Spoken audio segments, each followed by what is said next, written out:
12 Kutoka 12 mstari wa 12. Ombe jambo hili la mwisho la muhimu sana. Alafu baada ya hapa tutakwenda kujifunza kidogo. Anasema, maana nitapita kati ya nchi ya Misri usiku huo.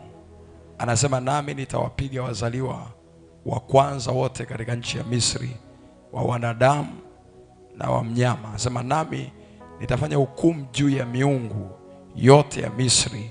Mimi ndimi Bwana. Haleluya. Ambacho nataka tukakiombe, tumwambie Bwana, tunaipitisha hukumu yako kwenye familia yangu, kwenye ukoo, kwenye mtaa ninaoishi, kwenye taifa langu. Kila miungu ya kigeni leo tunaihukumu kwa jina la Yesu. Sema amen kama mtu mwenye uhai.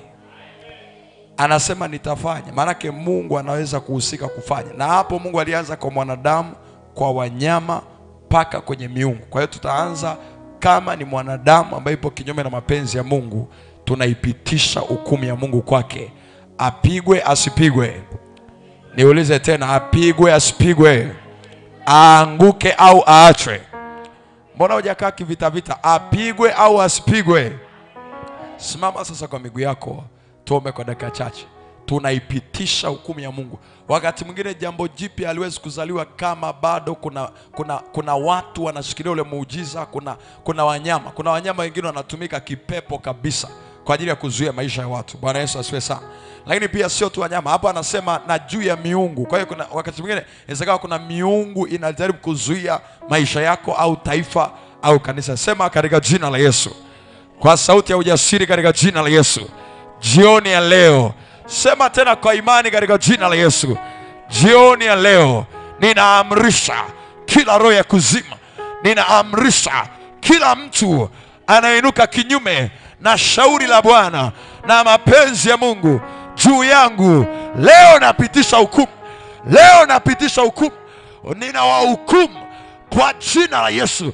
Waanguke, wapigwe, waaibishwe, wafedheshwe kwa jina la Yesu. Natangaza leo malaika wa Bwana waende kila mahali alipo Farao na majeshi yake na watu wake. Malaika wa Bwana waende kila mahali ilipo miungu yao inayoinuka kinyume na Bwana wa majeshi. Ianguke, ianguke, ianguke kwa jina la Yesu. Anza kuomba ukipiga makofi. Omba ukiwa unapiga makofi, ukiwa unaamrisha. Pitisha hukumu ya Bwana, pitisha hukumu ya Bwana, pitisha hukumu ya Bwana, pitisha hukumu ya Bwana, pitisha hukumu ya Bwana, pitisha hukumu ya Bwana. Omba ukiwa unapiga makofi. Wapelekee hukumu ya Bwana ya kwamba nina hukumu yoyote ambaye ameinuka kinyume na maisha yangu, kinyume na unabii wa Bwana juu yangu, hahukumiwe leo kwa jina la Yesu. Nina hukumu magonjwa, na hukumu roho za kifamilia, na hukumu miungu ya ukoo kwa mamlaka ya jina la Yesu. Na hukumu leo roho ya uchawi kwa jina la Yesu. Leo na hukumu kwa jina la Yesu roho ya ushirikina. Naamrisha kila roho ya uganga kwa jina la Yesu, iwe ni kwenye familia, I judge you now. Na hukumu leo kwa jina la Yesu. Muda wenu umeisha. Farao, muda wako umeisha juu ya taifa, juu ya ukoo, juu ya familia, juu ya wilaya. Na kuporomosha, na poromosha, poromosha, poromosha kwa jina la Yesu. Wapige, wapige, wapige, wapige, wapige, wapige, wapige, wapige. Ayakanda barababa, asarada bababa, rakanda mama sana, yantarada basaya. Hey, na waangusha. Achia, achia, achia, achia, achia kwa damu ya Yesu. Yeyote ambaye umejiinua kinyume na maisha yangu, kinyume na maisha ya mshirika yote, yeyote ambaye umejiinua, na kuamrisha kwa damu ya mwanakondoo, poromoka, anguka, poromoka, anguka. Sema kwa jina la Yesu, sema kwa jina la Yesu. Yoyote ambaye amejiinua kinyume cha taifa, kinyume cha kanisa, kinyume changu, apigwe. Sema apigwe, sema apigwe. Kila mwanadamu, kila mnyama, na kila roho ya kuzima iliyoinuka kinyume changu ipigwe kwa jina la Yesu. Subiri nikuonyeshe kitabu kile cha Samueli wa kwanza sura ya 5. Na wewe naona upambani kwa bidii kwa sababu hauamini kama hukumu inaweza ikapita. Samueli wa kwanza sura ile ya 5 ule mstari wa 6 anazungumza kwa habari ya Dagon. Dagon alikuwa ni mungu wa Wafilisti, na Wafilisti walikuwa wapigani vita bila kumshirikisha Mungu wao. Hata wewe uliye hapa, hakuna vita unaweza kushinda kwenye maisha bila upande wa kiroho kukusaidia. Ukiona mtu anashindana na wewe na anaonekana na nguvu dhidi yako, ujue ni mtu ambaye kuna msaada wa kiroho anaupata mahali. Kuna msaada wa kiroho anaupata mahali. Sasa anasema lakini mkono wa Bwana ulikuwa mzito juu ya Ashdodi, ya watu wa Ashdodi, akawaharibu, akawapiga kwa majipu huko Ashdodi na mipakani mwake. Mstari wa 7. Mstari wa 7 anasema kisha hao watu wa Ashdodi walipoona ya kuwa Mungu amewapiga, walisema hilo sanduku la Mungu wa Israeli halitakaa kwetu, kwa maana mkono wake ni mzito juu yetu na juu ya Dagoni mungu wetu. Maana yake ni hivi, Mungu alikuwa wapigi tu wale watu, alikuwa anampiga Dagoni mungu wao pamoja na wahusika wanaomwabudu Dagoni. Maana yake unavyoshindana kwenye maombi haya, maana yake tunadili kila madhabahu ya giza, kila madhabahu ya giza, na aliyeijenga na anayeitumikia na anayetoa sadaka kwenye hizo madhabahu za giza, tunawashusha wote kuzimu katika jina la Yesu. Sema tena katika jina la Yesu.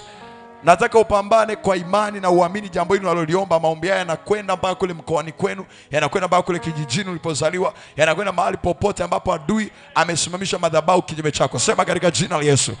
Kila madhabahu inayoshindana kinyume na mapenzi ya Bwana ndani ya taifa la Tanzania, kwenye familia yangu, kwenye kanisa na mahali popote, leo ninaamrisha mkono wa Bwana uwe juu ya hiyo miungu ya madhabahu na uwe juu ya watu wa hiyo madhabahu kwa jina la Yesu.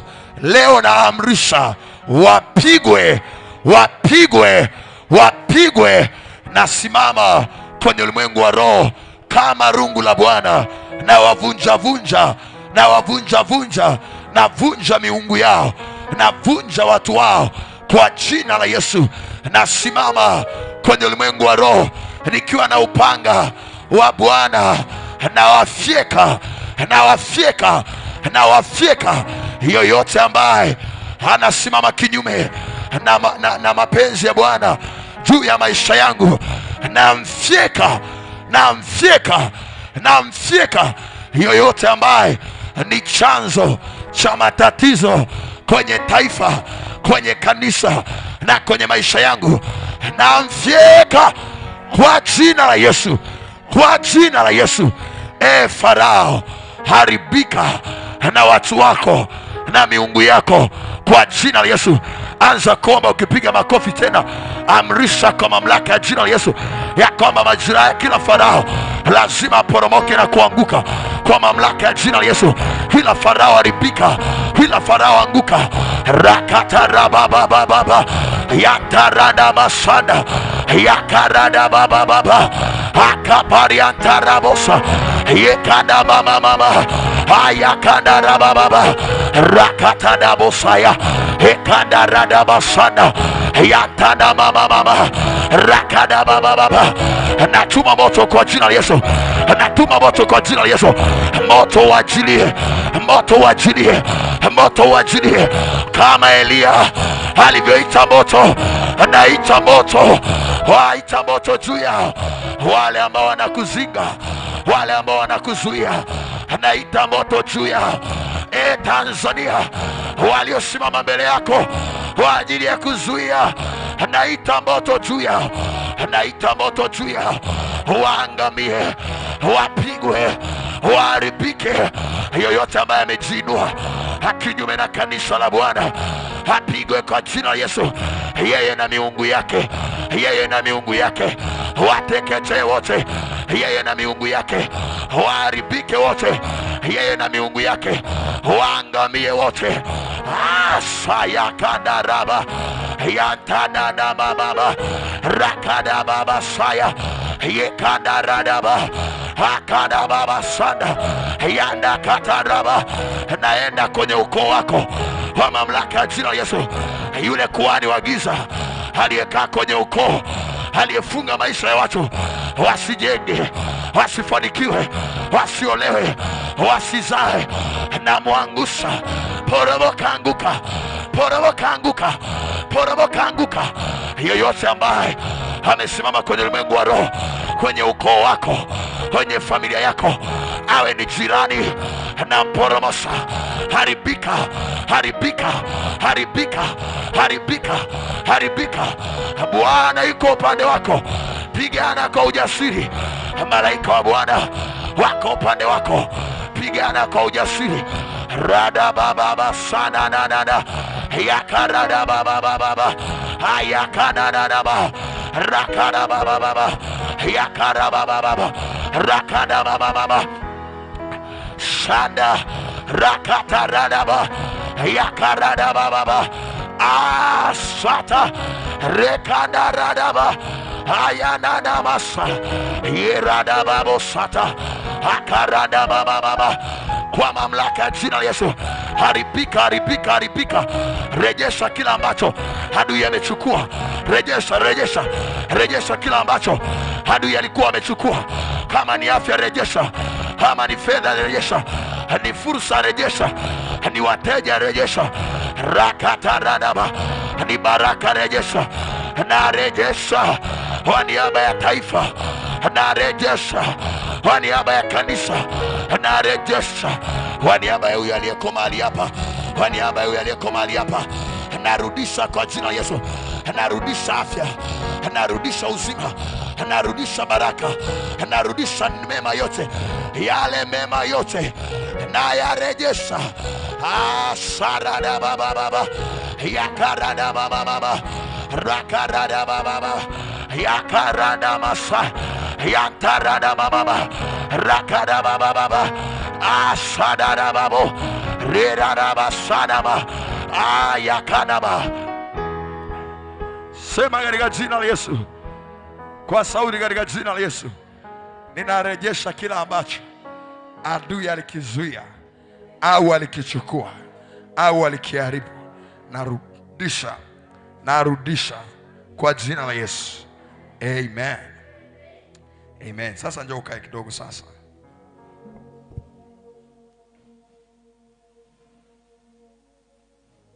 Jana nilikuambia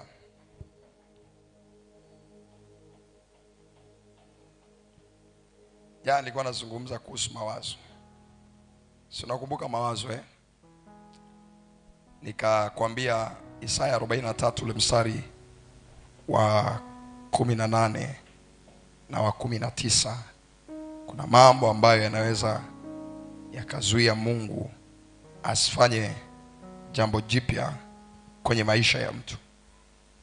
Na pale kwenye Isaya anasema, ukianza mstari wa 18, anasema msiyakumbuke mambo ya kwanza, wala msiyatafakari mambo ya zamani. Nikakwambia moja ya kitu kinafanya Mungu asifanye jambo jipya ni mtu kubakia kwenye jana yake, wakati Mungu anataka akupe kesho. Mungu anatuwazia kesho. Anasema ana mawazo ya kutupatia mema na kutupa tumaini siku za mwisho, sio za mwanzo. Kwa hiyo jana yako haina shida mbele za Mungu kama ukianza kuwa na mtazamo mpya kuhusu Mungu na kuhusu utendaji wake. Na nataka nikuonyeshe jambo la mwisho leo, alafu tutaendelea na jambo la pili. Mwanzo ile sura ya 11, tuanze ule mstari wa kwanza hadi ule mstari wa 6. Mwanzo sura ile ya 11 ule mstari wa kwanza hadi ule mstari wa 6. Haleluya. Haleluya tena. Haleluya tena. Mwanzo sura ile ya 11. Naomba tusome kwa sauti. Anasemaje? Nchi yote ilikuwa na lugha moja na usemi mmoja. Mstari wa 2. Anasemaje? Ikawa watu waliposafiri pande za mashariki, waliona nchi tambarare katika nchi ya Shinari, wakakaa huko. Mstari unaofuata sema wakakaa huko. Anasema wakaambiana. Hebu sema wakaambiana. Sema tena wakaambiana. Kwa hiyo chochote utakachokisoma baada ya hapo ni mambo ambayo watu hawa wa Babeli walikuwa wanaambiana. Chochote utakachokiona baada ya hapo ni wanaambiana. Hawajaanza kufanya, wameanza kuambiana kwanza. Anasema wakaambiana, haya na tufanye matofali tukayachome moto. Anasema walikuwa na matofali badala ya mawe na lami badala ya chokaa. Mstari unaofuata, mstari wa 3, wa 4. Anasema mstari wa 5. Wa 4. Mstari wa 4 anasema wakasema haya. Angalia, mstari wa 3 anasemaje? Wakasema. Na mstari wa 4 anasemaje? Wakasema. Maana yake yote haya unayoona hapo ni wanapanga. Wamekaa kwenye kikao, wanapanga. Wanawaza wafanyeje. Wakasema haya na tujijengee mji. Sema tujijengee mji. Na mnara. Akasema na mnara, eti na kilele chake kifike wapi? Mbinguni. Hao watu walikuwa wanajaribu kutafuta njia yao ya kumfikia Mungu. Hakuna njia ya mwanadamu ambayo anaweza akaibuni ya kumfikia Mungu bila Yesu. Bila nasema Yesu ndio njia ya kwenda kule kwa Baba. Tofauti na hapo, chochote utakachokitafuta ni unajitengenezea ugomvi na Mungu. Utashindana na Mungu na mwisho wa siku Mungu atakuangusha. Anasema wakasema tujijengee na kilele chake eti kifike wapi? Mbinguni. Na tujifanyie nini? Jina. Unaona, tangu kipengele cha kwanza wanasema tujijengee. Ni watu ambao wanaonyesha wana ubinafsi ndani yao. Lakini anasema na mnara na kilele chake kifike mbinguni na tujifanyie jina. Ni watu ambao wanaamini katika wao. Hawaamini katika kusaidiwa na Mungu, hawaamini katika msaada wa Mungu, hawaamini katika nguvu za Mungu. Wanaamini wao tu wanatosha na wanaweza. Ukiona inafikia mahali maisha yako unayaweka kwenye mimi, kila kitu ni mimi. Ni mimi nimefanya. Hakuna sehemu nasema neema ya Mungu, hakuna sehemu nasema Mungu amenisaidia, hakuna sehemu nasema namshukuru Mungu, hakuna sehemu nasema utukufu kwa Bwana. Ujue ni hiyo ni level ya juu ya kiburi. Na kwa tafsiri nyingine kwanza umeanza kujiinua. Mwanadamu akijiinua Mungu anamshusha. Anasema wakasema na tujifanyie jina ili tusipate kutawanyika usoni pa nchi. Pili, walikuwa wanaenda kinyume na mapenzi ya Mungu. Mapenzi ya Mungu ni tuzae, tuongezeke, tukaijaze nchi. Kujaza nchi maana yake ni kuenea kila mahali. Na mwisho wa siku Mungu akasema tutishe na kutawala. Kwa hiyo hilo wazo lilikuwa ni kinyume pia na mapenzi ya Mungu, kwamba tusitawanyike. Maana yake tubakie hapa hapa. Sio mpango wa Mungu mtu abakie mahali pamoja. Na wewe hutabakia mahali pamoja katika jina la Yesu. Alafu anasema mstari wa 5, wanawaza bado wanawaza. Anasema Bwana akashuka ili auone mji na mnara waliokuwa akiujenga wanadamu. Hawajaanza kujenga, wameanza kuongea. Mstari wa 3 tunaambiwa walisema. Mstari wa 4 tunaambiwa walisema. Mstari wa 5 tunaambiwa Mungu akashuka ili afanyeje? Aone mji waliokuwa akiujenga. Mstari wa 6 anasema Bwana akasema, tazama watu hawa ni taifa moja na lugha yao ni moja, na haya ndio wanayoanza kuyafanya. Wanaanza kuyafanya. Na sio wameanza kujenga, wameanza kuwaza kufanya. Anasema wala sasa hawatazuiliwa neno wanalokusudia kulifanya. Wanalokusudia kulifanya maana yake ni walijifanya. Nataka nikuonyeshe mawazo kwenye ulimwengu wa roho sio mawazo. Kwenye ulimwengu wa roho mawazo ni kitu halisi, ni kazi, ni jambo. Ukianza kuwaza kwenye ulimwengu wa roho umeanza kufanya. Jana nikakwambia bila sema anayemwangalia mwanamke kwa kumtamani, anasema moyoni mwake anakuwa amefanyeje? Amezini naye. Sio tu kumwangalia mwanamke kwa kumtamani, hata ukianza kuwaza namna ya kuifanikisha biashara yako, wakati unawaza rohoni umeanza kufanya. Wakati unawaza namna ya kuyainua maisha yako, namna ya kubadilisha hatima yako, namna ya kuhakikisha unapenya, unakuwa na mpenyo kwenye kile ambacho unakifanya, rohoni hawaoni unawaza, rohoni wanaona umeanza kufanya. Na hao watu walikuwa wameanza kuwaza, Mungu anasema anashuka aone waliloanza kulifanya. Niweke King James mstari wa 5 na wa 6. King James Biblia ya Kiingereza, uone hapo uhalisia wa hicho anachokisema. Anasema mstari wa 6.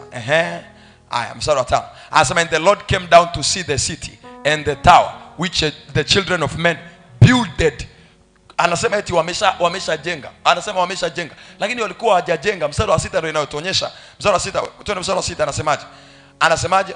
Anasema and the Lord said, Mungu akasema, behold, tazama, the people is one. Maana watu hawa ni taifa moja. Anasema they have all one language, wana lugha moja. Maana wameamua jambo hili, wameamua kukusudia lazima litatokea. Anasema and this they begin to do, and now nothing will restrain from them. Anasema will be restrained from them which they have imagined to do. Kuimagine ni ile unatengeneza picha au taswira kwenye akili yako. Nini unatengeneza picha au taswira kwenye akili yako? Maana yake watu wao walianza kutengeneza picha au taswira kwenye akili zao ya kwamba wanataka kujenga mnara, wakawaza jinsi mnara utakavyokuwa. Na walivyoanza kuwaza, anasema Mungu akashuka akaanza kuvuruga huo mpango.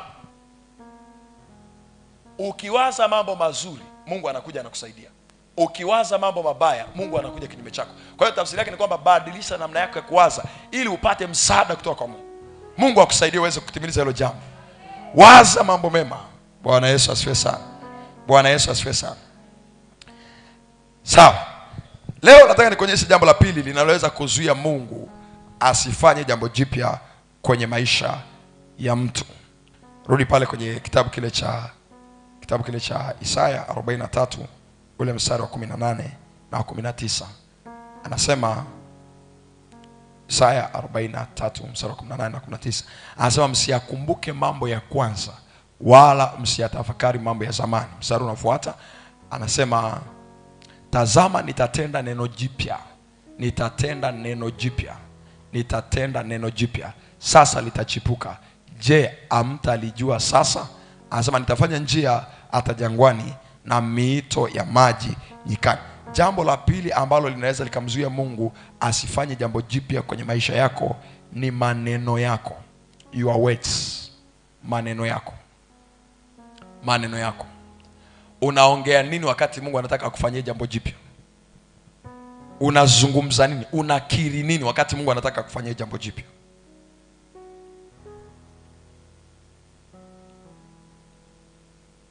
Leo nitakuonyesha maeneo matano ambayo ukiongea maneno yako, haya maeneo matano yanaweza yanasikia maneno yako moja kwa moja na yanaweza kuathiriwa na maneno yako moja kwa moja. Maneno yako. Hesabu 14 mstari wa 28. Hesabu 14 mstari wa 28. Hesabu 14 mstari wa 28. Anasema waambieni kama niishivyo, asema Bwana, hakika yangu kama ninyi mlivyonena masikioni mwangu, ndivyo nitakavyo wafanyia ninyi. Umeona hilo andiko? Hebu tusome tena kanisa kwa pamoja. 1 2 3 tusome kwa sauti. Sema kwa sauti sasa. 1 2 twende. Kama niishivyo, asema Bwana, hakika yangu. Hiyo ni Mungu anajiapiza. Ni Mungu anajiapiza. Hakika yangu. Jambo hili ni uhakika. Anasema kama mlivyonena masikioni mwangu, ndivyo nitakavyofanya. Maana yake Mungu afanyi jambo ambalo anataka kufanya, anafanya jambo ambalo wewe unasema. Kila unachokiongea ndicho Mungu anachokifanya. Kile unachokiongea. Wakati unalalamika unasema maisha ni magumu, uchumi ni mgumu, unasema vyuma vimekaza, Mungu yani rohoni hawaangalii umemaanisha unachoongea au umejisemea tu. Rohoni ukiongea wanajua umemaanisha. Na kwa tafsiri yake ni kwamba anasema vile unavyosema Mungu anasikia na ndivyo anavyofanya. Kwa hiyo tunaweza tukawa tunatarajia Mungu afanye jambo jipya wakati wewe unaongea mambo ya zamani. Wewe unaongea kukwama, wewe unaongea kushindwa, wewe unaongea kuanguka, wewe unaongea matatizo. Kile unachoongea, usipobadilisha maneno yako, maisha yako hayatabadilika. Change your words and your words will change your mouth, will change your life, they will change your destiny, they will change your, yatabadilisha kila kitu kuhusiana na maisha yako. Hilo ni andiko la kwanza. Maana yake ukiongea Mungu anafanya. Andiko la pili, kitabu kile cha Ayubu sura ile ya 20, Ayubu 22. Shakarara baba. Ule mstari wa 28 na 29. Ayubu 22 mstari wa 28 na 29. Unazungumza nini? Unazungumza nini itaamua Mungu anafanya nini. Unazungumza nini itaamua Mungu anafanya nini. Anasema hivi, nawe utakusudia neno. Hebu sema utakusudia neno. Anasemaje? Nalo litathibitika kwako na mwanga utaziangazia njia zako. Hiyo utakusudia neno nitakuonyesha kwa Biblia ya Kiingereza baadaye. Hiyo kukusudia hajasema kukusudia. Anasema you shall decree. Utakiri, utatamka, utasema jambo na Mungu atafanya kama ulivyosema. Alafu mstari wa 29. Angalia mstari wa 29. Anasema hapo watakapokuangusha, wakikuangusha, wewe utafanyaje? utasema kuna kuinuka tena. Maana yake watu wakikuangusha, kitakacho kuinua ni unasema nini baada ya kuanguka. Kwa hiyo kuna mtu bidii zake za nje ziko kinyume na maneno yake. Anapambana kuinuka wakati maneno yake yanaongea kuanguka. Mtu wa hivi hata inuka, niamini mimi, hata inuka. Hata tungemwekea mikono manabii wote duniani na wachungaji wote na washirika wote, tukamwekea mikono, tukamwombea, tukamwogesha na mafuta, akapewa na chumvi, akapewa na vyovyote atakavyopewa, abadiliki. Unachokiongea ndicho Mungu anachokifanya. Anasema hapo atakapokuangusha utasema kuna kuinuka tena, naye mnyenyekevu Mungu atamuokoa. Maana yake ni maneno yako yanaamua kuinuka kwako. Andika hivyo, ni maneno yako yanaamua kuinuka kwako. Ni maneno yako yanaamua kuinuka kwako. Au tafsiri nyingine kwamba kuinuka kwako kwenye maisha kumefungwa kwenye maneno yako. Unainuka kwa kiwango cha maneno yako. Pale ambapo maneno yako yameishia kujitamkia mema, ndipo ambapo mema yanaishia hapo kwenye maisha yako. Kwa hiyo nani anakuchorea mstari kwenye maisha? Ufike wapi? Uweze nini? Ufanikiwe wapi? Ni maneno yako. Kwa hiyo mchawi wa kwanza wa maisha yako sio watu, ni maneno yako. Kuna mtu anaweza kaja ofisini akanielezea, pastor, mimi naona kama wameniloga, pastor, wamenifunga, naona kama wamenifunga nyota, wameniibia, pastor, alafu sasa nahisi pia mjomba wangu anaweza kawa anatumia nyota yangu. Baadaye ukikaa chini ukaanza kumuuliza kuhusu maisha yake, ukisikia tu anavyoongea unajua kabla ya mjomba wake anayemsingizia amemloga, either ni ukweli au ni uongo. Mchawi wa kwanza wa maisha yake ni yeye, ni mdomo wake. Ni mdomo wake. Niweke kwa Kiingereza kuanzia mstari wa 28. Ayubu 22 mstari wa 28. Niweke King James. Baadaye unaweza kaniwekea amplified. Anasema thou shall also decree a thing. Utalikiri jambo, utalisema jambo, and it shall be established unto thee. Maana kitu hicho ukiongea neno sio neno, kwenye ulimwengu wa roho ni kitu. Ndio anasema thou shall decree a thing. Utasema, ukisema sio maneno tena, ni kitu kimegeuka. Kwa hiyo maneno yako ni njia ya kuumba vitu. Unavyoongea unaumba. You create by your words. You create by your mouth. Bwana Yesu asifiwe sana. Sasa andika mambo ya kufahamu kuhusu maneno. Mambo ya kufahamu kuhusu maneno. Sema mambo ya kufahamu kuhusu maneno. Bwana Yesu asifiwe sana. Jambo la kwanza, maneno yote unayatamka ni roho. Maneno yote unayatamka ni roho. Every word that proceed out of your mouth is a spirit. Ni roho unakuwa umeiachilia. Kila neno unalotamka ni roho unakuwa umeiachilia. Maana yake ni kwamba ukiongea maneno yanaongelea kuanguka, ni roho ya kuanguka umeiachilia ili ikuangushe. Ukiongea maneno yanaongelea kuinuka, ni roho ya kuinuka umeiachilia ili ifanyeje? Ikuinue. Kila neno unalosikia mtu analisema yoyote, hilo neno ni roho. Na nianze kukuonyesha kutokea kwa Mungu sasa. Ezekieli sura ya 2 ule mstari wa kwanza na wa 2. Nianze kuonyesha kuanzia kwa Mungu, alafu 2 nitakuonyesha kwa Yesu, alafu 3 nitakuonyesha kwako.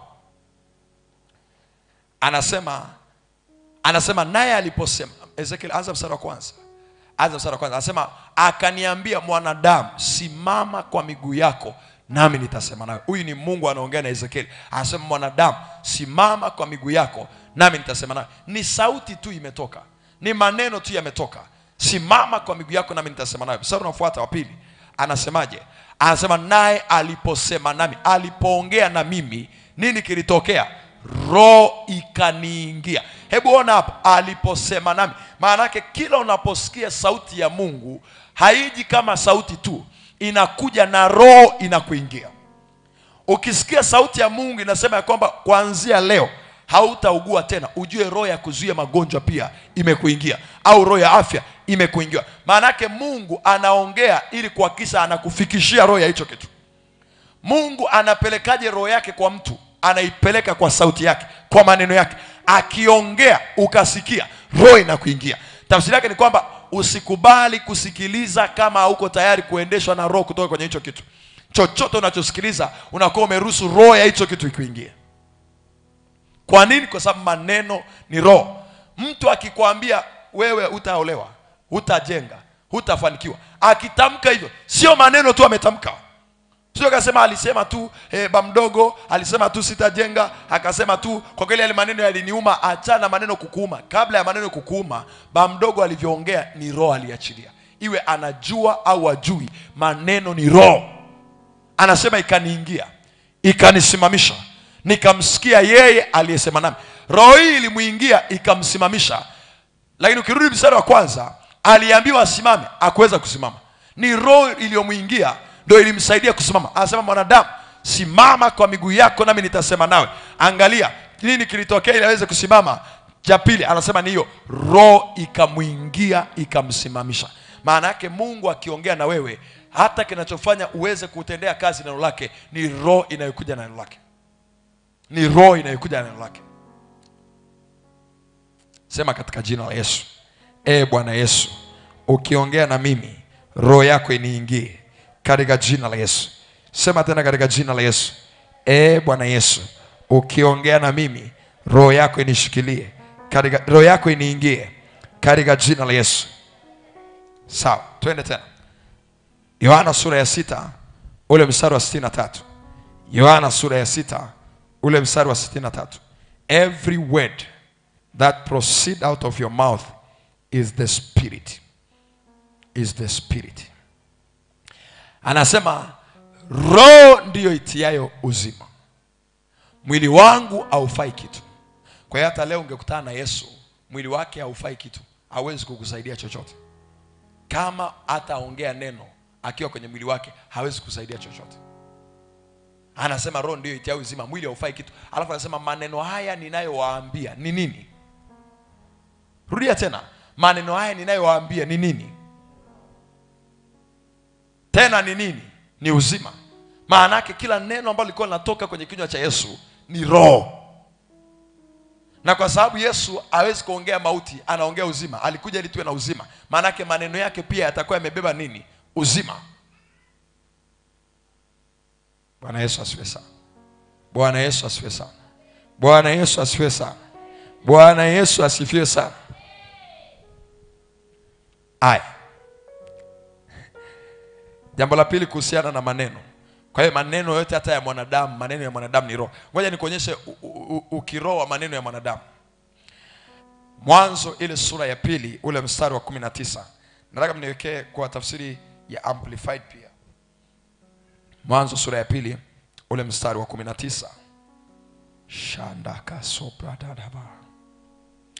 Mwanzo sura ya 2 ule mstari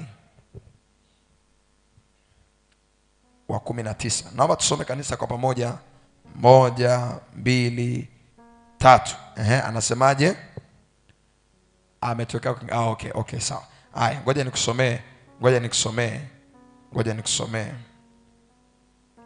Shakatalabaya. Anasema Bwana Mungu akafanyiza kutoka katika ardhi kila mnyama wa msituni na kila ndege wa angani, akamletea Adamu ili aone Adamu atawaitaje. Anasema alileta kila kiumbe hai, jina alilokiita Adamu ikawa ndilo jina lake. Sasa hapa tafsiri nyingine za Biblia hazisemi kwamba Mungu alimletea Adamu simba akiwepo pale akiwa anatembea au akiwa amekaa pale, Adamu akasema huyu ni simba, ikawa hivyo. Tafsiri nyingine za Biblia zinasema Mungu alitengeneza kama mwili wa kitu usiokuwa na uhai, ila Adamu alipokuwa akisema huyu ni fulani, labda huyu ni simba, maneno ya Adamu yalikuwa yanaingia na roho, kwa sababu hilo neno ni roho. Maana hiyo roho ndio ilikuwa inaingia ndani ya hicho kitu na inakifanya hicho kitu kiwe kama Adamu alivyokiita. Kwa hiyo Adamu akisema huyu ni twiga, kuanzia hapo roho ya hicho kitu inamuingia. Akisema roho inamuingia na kile kitu kinageuka kuwa hicho ambacho Adamu amesema. Maneno yako ni roho. Unapomwambia mtoto wako, wewe bwana mimi sielewi wewe ni mjinga kama nani. Mimi sijawahi kuona mtoto mjinga kama wewe. Unavyosema vile ni roho ya ujinga unaiachilia. Hata kama unaona ujinga kwake, namna ya kuondoa ujinga ni kubadilisha namna unavyomuita, badilisha namna unavyozungumza naye. Badilisha. Ukifanya hivyo kwa muda mrefu, ujinga unaondoka ndani ya yule mtoto. Bwana Yesu asifiwe sana. So hapo anasema Adam kila alichokiita ndivyo kilivyofanyeje? Kilivyokuwa. Ndivyo kilivyokuwa. Ndivyo kilivyokuwa. Ndivyo kilivyokuwa. Twende tena. Jambo la pili kuhusu maneno. Nataka ulifahamu maneno yako ni mbegu. Kila neno unaloliongea ni mbegu umepanda. Kila neno unaloliachilia ni mbegu umepanda. Kila neno unaloliachilia ni mbegu umepanda. Maana yake kama hutaki mabaya, usiongee mabaya. Unavyoongea mabaya ni mbegu ya mabaya umeotesha. Unavyoongea mema ni mbegu ya mema umeotesha. Kila neno unalolitamka ni mbegu. Every word that you speak, it's a seed. Ni mbegu. Ni mbegu. Ni mbegu. Anasema kwenye Isaya 55 ule mstari wa 10 na wa 11. Isaya 55 ule mstari wa 10 na wa 11, kila neno unaloliongea ni mbegu umeipanda au umeiachilia. Anasema kama vile mvua ishukavyo na theluji kutoka mbinguni, wala hairudi huko, bali inainywesha ardhi na kuizalisha na kuichipuza, ikampa mtu apandaye mbegu na mtu alaye chakula. Hiyo mvua iliyokuwa inaongelewa hapo ni neno la Mungu. Sura 11 anasema ndivyo litakavyokuwa na neno langu. Maana yake neno la kinywa cha Mungu ni mbegu. Kuna mtu neno la Mungu likiongea kwake analipokea kama mbegu. Kila neno ambalo Mungu anaongea ni mbegu. Ni mbegu. Tafsiri yake ni kwamba likija kwako linakusaidia au linazaa kile ambacho Mungu amekisema.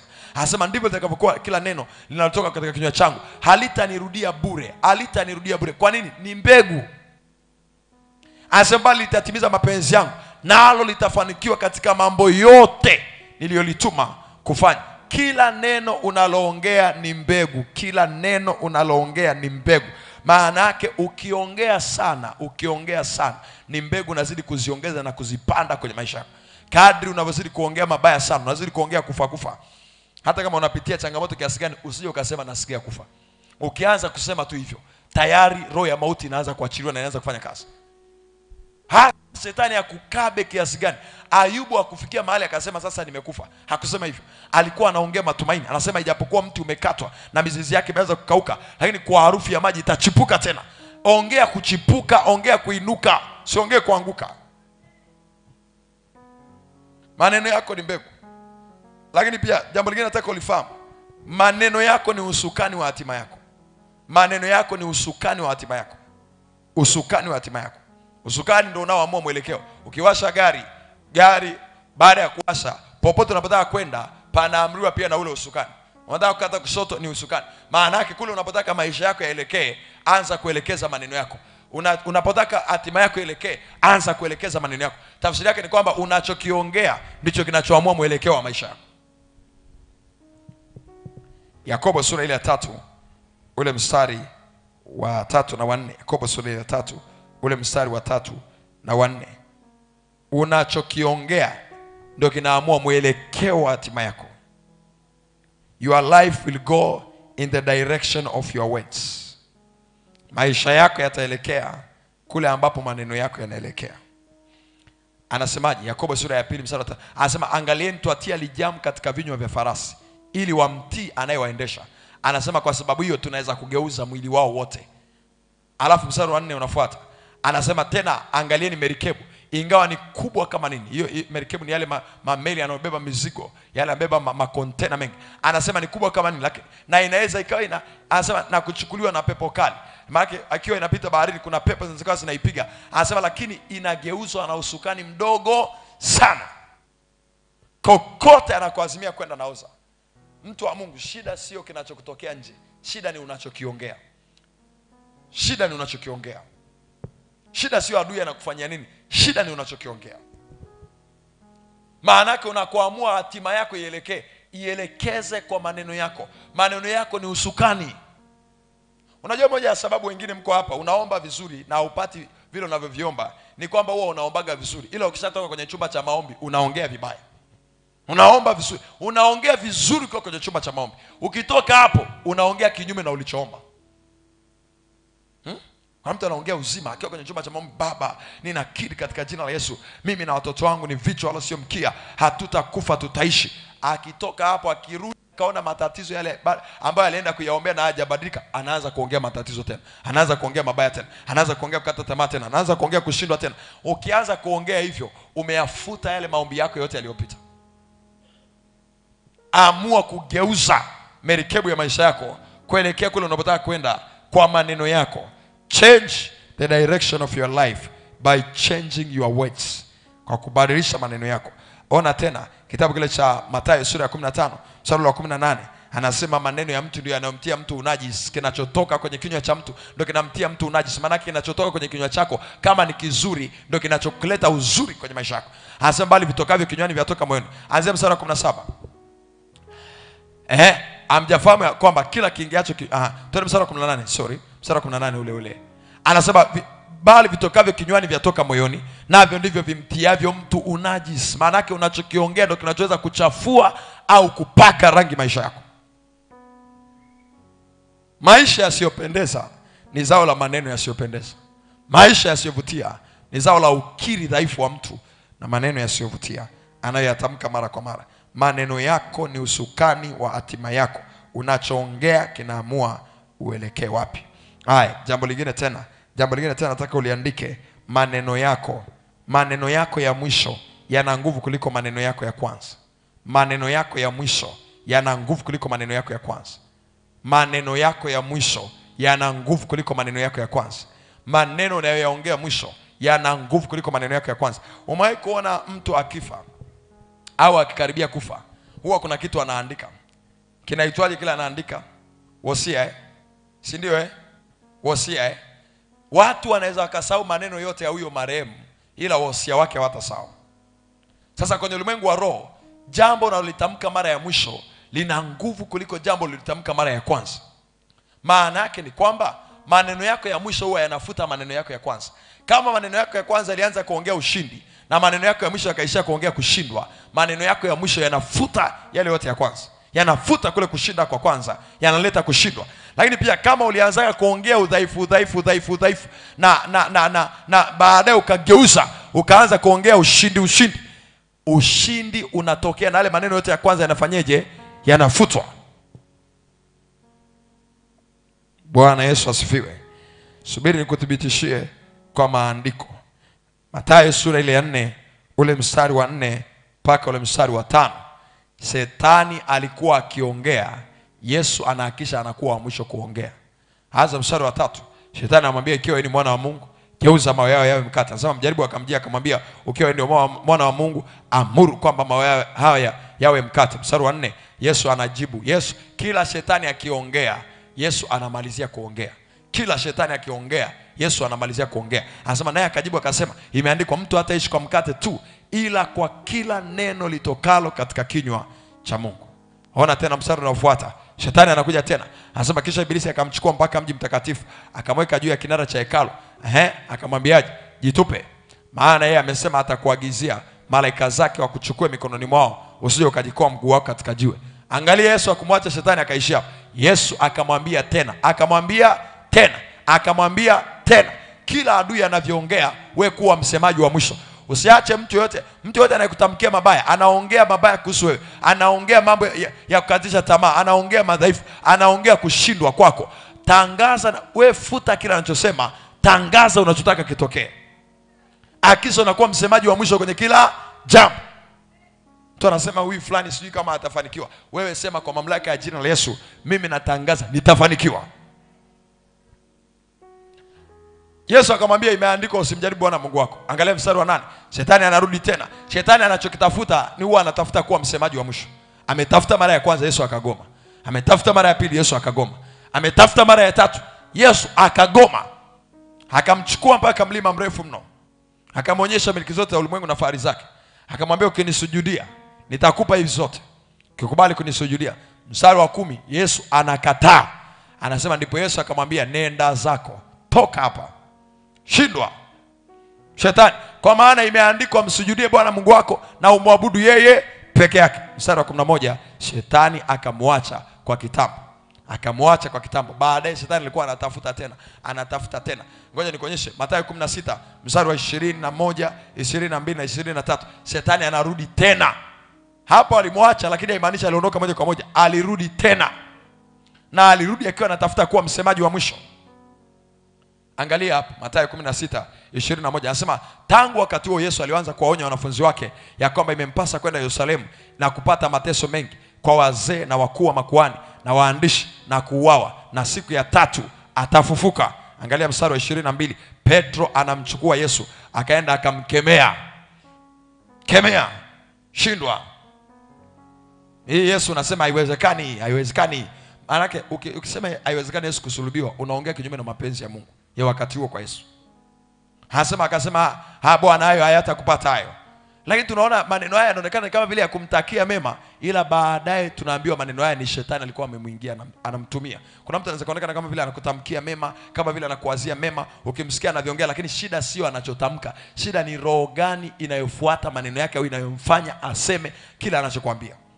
Mstari wa 23, Yesu alikuwa anajua nyuma ya kila maneno kuna roho. Akageuka akamwambia Petro, nenda nyuma yangu Shetani, ukikwazo kwangu, maana huyawazi yaliyo ya Mungu bali ya wanadamu. Kwa mawazo haya Yesu alimkemea Petro, na aliona Shetani yuko nyuma yake. Kwa hiyo kila mtu unayeona anaongea ni either Mungu yuko nyuma yake ndo anayemsukuma kuongea anachoongea, au Shetani yuko nyuma yake. Hata kama yuko kanisani, hata kama ni jirani yako, kuna mahali anaabudu, kuna vyovyote itakavyokuwa, Petro hapa alikuwa anatembea na Yesu. Lakini tunaona safari ukiona hata mshirika mwenzako anakutamkia jambo ambalo ni gumu, kataa kwa jina la Yesu. Nasema tena, kataa kwa jina la Yesu. Sema leo, sema katika jina la Yesu. Leo ninafutilia mbali kila maneno ya kunirudisha nyuma, kila maneno ya kunizuia, kila maneno ya kuniangusha, kila maneno ya kuniwekea mipaka. Ninayafuta kwa damu ya Yesu. Maneno ya mwisho yana nguvu kuliko ya kwanza. Haya, jambo lingine tena, maneno yako ni maandishi kwenye ulimwengu wa roho. Kila neno unaloongea ni maandishi kwenye ulimwengu wa roho.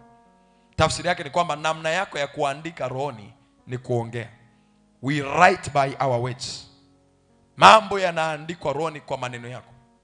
Vitu vinaandikwa rohoni kwa maneno yako. Zaburi 45 ule mstari wa 1 na wa 2. Maneno yako ni maandishi kwenye ulimwengu wa roho, yanaandika vitu. Yanaandika vitu. Zaburi sura 45 mstari wa 1 na wa 2. Soma kwa sauti 1 2 3 twende. Anasemaje? Moyo wangu umefurika kwa neno jema. Mimi nasema niliyomfanyizia mfalme. Ulimi wangu ni kalamu ya mwandishi stadi. Ulimi wangu ni kalamu. Maana yake ulimi wako ni kalamu. Kalamu kazi yake ni kufanyaje?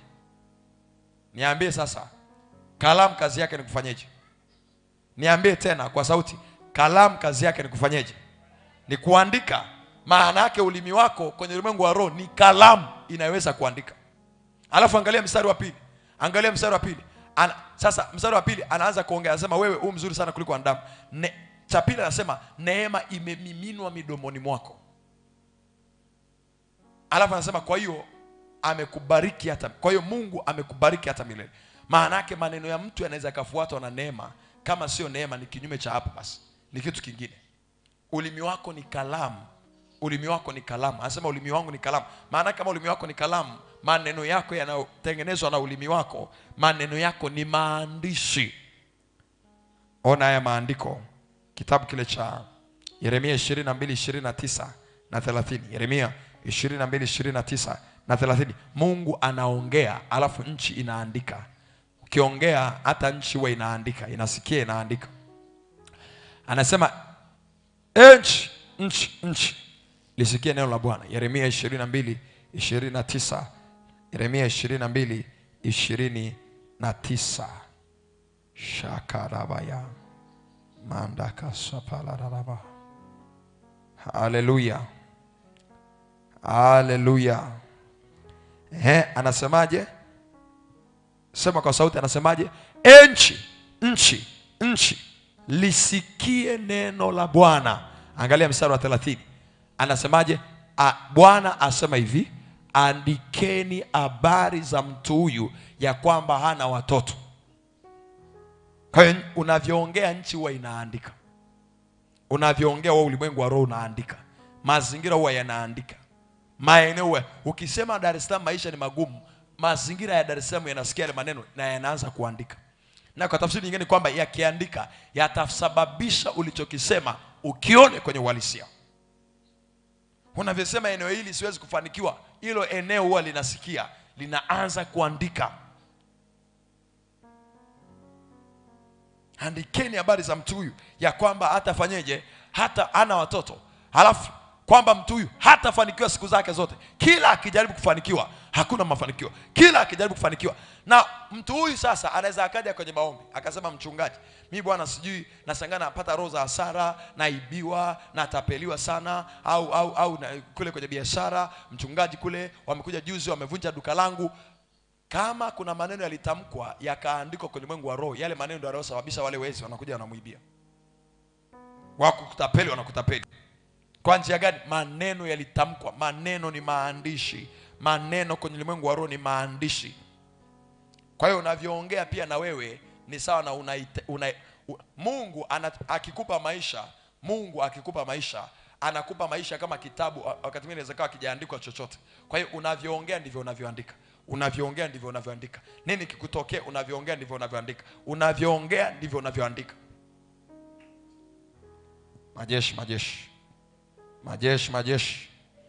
Majeshi, majeshi. Andika tena jambo lingine. Jambo lingine ni kwamba maneno yanafutwa na maneno. Maneno yanafutwa na maneno. Maneno yanafutwa na maneno. Mtu akikutamkia maneno, unayafuta kwa maneno. Amekutamkia jambo baya au ulitamka jambo baya, futa kwa kutamka jambo jema. Maneno yanafutwa na maneno. Maneno yanafutwa na maneno. Isaya 54 mstari wa 17 nilikuonyesha jambo hapa, nadhani nikuonyeshe tena leo. Isaya 54 ule mstari wa 17 anasema, kila silaha itakayofanyika juu yako haitafanikiwa. Kwenye silaha amesema haitafanikiwa, ila kama hiyo silaha ni ulimi. Unaona ameweka na ulimi hapo. Ulimi umeelezewa kitofauti. Anasema na kila ulimi utakaoinuka juu yako katika hukumu utaufanyeje? Utauhukumu. Maana yake ulimi ukikuhukumu, usiseme haitafanikiwa, tamka na wewe jambo. Amesema utauhukumu kuwa mkosa. Kama kilichotumika kukuhukumu ni ulimi, na wewe ili uhukumu ulimi uliokuhukumu, lazima utumie ulimi wako, lazima utumie maneno yako. Kwa hiyo lazima uongee. Mwishoni kwa maombi haya, na tutumie maneno yetu kuhukumu kila kesi, kuhukumu kila jambo ambalo limekuwa linajirudia rudia, matatizo ambayo yamekuwa yanajirudia rudia, changamoto za kujirudia rudia, mambo ambayo yamekuwa hayakuvutii kwenye maisha yako, tutayahukumu kwa maneno. Kwa hiyo mtu akiongea kitu kibaya au kitu kibaya kiongelewa kinyume chako, ni lazima uongee kitu. Lazima uongee kitu. Lazima uongee kitu. Jambo la mwisho, maneno yanaweza kuumba, au maneno ni kifaa cha uumbaji. Andika tu, maneno ni kifaa cha uumbaji. Maneno yako ni kifaa cha uumbaji. Kinywa chako kwa tafsiri nyingine ni kifaa cha uumbaji. Kinywa chako ni kifaa cha uumbaji. Unaumba vitu kwa kinywa chako. Chochote unachoongea unakuwa umekiumba. Kinywa chako ni kifaa cha uumbaji. Kinywa chako ni kifaa cha uumbaji. Mwanzo 1 mstari ule wa 3. Mwanzo 1 mstari ule wa 3. Mwanzo 1 mstari ule wa 3. Anasemaje? Mungu akasema na iwe nuru, ikawa nuru. Kwa kusema Mungu alikuwa anafanyeje? Anaumba. Mungu alikuwa anaumba kwa njia gani? Kwa kusema. Maana yake kazi ya kwanza ya maneno kuja duniani sio kuongea kwanza. Maneno yakuja ili tuweze kuongea. Kwa sababu tunaweza kuongea bila kufungua kinywa. Tunaweza kuongea bila kufungua kinywa. Tunaweza kuongea hata kwa namna ya mwili, muonekano, umbo. Yaani unaweza kaongea, kuna lugha ile ya matendo. Tunaweza kuongea hata lugha ya matendo bila kufungua kinywa. Maneno mara ya kwanza tunaona yanatumika kwenye neno la Mungu kwenye Biblia, yanatumika kama kifaa cha uumbaji. Unavyoongea unaumba. Hujawahi kuyachukulia maneno yako kwa uzito, ndio maana unaongea kila kitu. Mungu aongeaje kila kitu kwa sababu anajua akiongea ameumba. Akiongea ameumba. Akiongea ameumba. Na wewe ndivyo ulivyo, ukiongea unaumba. Kwa hiyo usiongee giza wakati unataka kuona nuru. Ongea nuru mahali penye giza. Bwana Yesu asifiwe sana. Ili maneno yako yakuletee faida, anza kuyaona hivyo kwamba kila neno linalotoka kwenye kinywa chako huwa linaumba kitu. Huwa alikurudii bure. Sio Mungu tu akiongea neno lake alirudi bure. Hata la kwako ukiongea alirudi bure. Lazima kama uliongea neno la baraka litaleta baraka. Kama uliongea neno la mabaya litaleta mabaya. Sio maneno ya Mungu tu, hata ya kwako ukiongea yakurudi bure. Yanarudi na matokeo fulani. Sema leo katika jina la Yesu. Bwana Yesu. Bwana Yesu, takasa kinywa changu kwa jina la Yesu, na kila neno nitakalo kuanzia sasa liumbe hatima njema ya maisha yangu kwa jina la Yesu. Amen. That's number. Hiyo ni namba ngapi? Hai, jambo la mwisho kuhusu maneno. Nilikuwa nahisi hilo la mwisho lakini bado na la mwisho. Maneno ni kibebeo cha baraka au laana. Maneno yako ni kibebeo cha baraka au laana. Unavyoongea ni either unaachilia laana au unaachilia baraka. Maneno ni kibebeo cha baraka au laana. Maana yake ukisikia mtu amelaaniwa, kuna maneno yalitamkwa kinyume chake. Mzazi anaweza akachukua kitu alafu akasema kuanzia leo wewe utakuwa mtu wa kurandaranda duniani.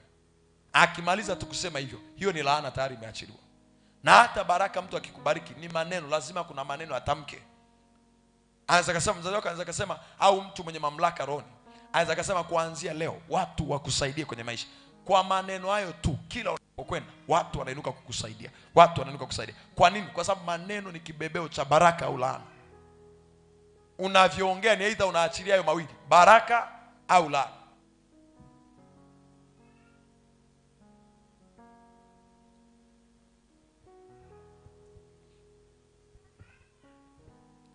Mwanzo sura ya 3. Mwanzo sura ya 3. Maneno ni kibebeo cha baraka au laana. Tena hata nisiende mbali, nirudi ile Yeremia 22:29. Yeremia 22:29 na 30. Wakati Mungu anasema nchi iandika habari za mtu huyu kwamba hatakuwa na watoto, hatafanikiwa. Haya ni maneno yalikuwa yanatamkwa. Ni maneno yalikuwa yanatamkwa, na maneno hayo ndio yaliyotengeneza laana kwa huyo mtu. Wabariki watoto wako. Nasema tena wabariki watoto wako, usiwatamkie mauti. Haya, jambo la mwisho pia, maneno ni kibebeo cha uzima au mauti. Maneno ni kibebeo cha uzima au nini? Mauti.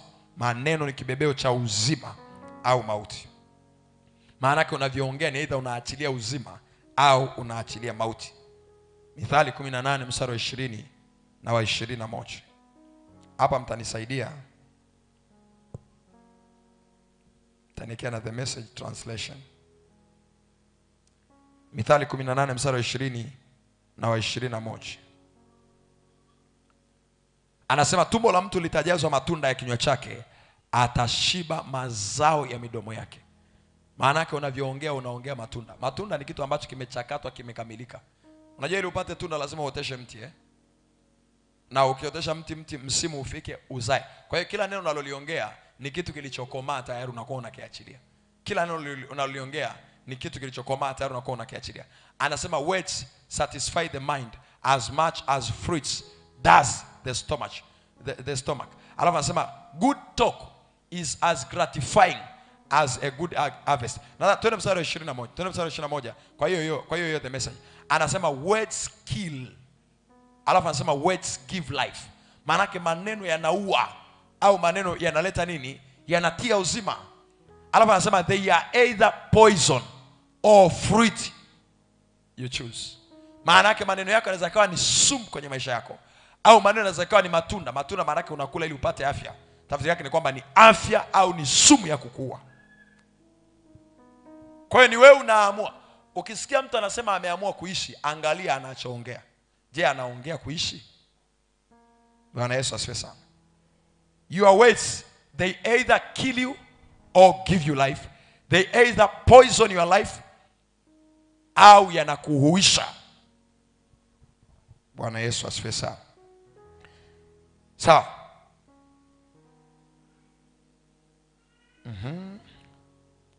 Sasa maneno yako unavyoongea yanakwenda kama maeneo matatu haya. Andika sasa.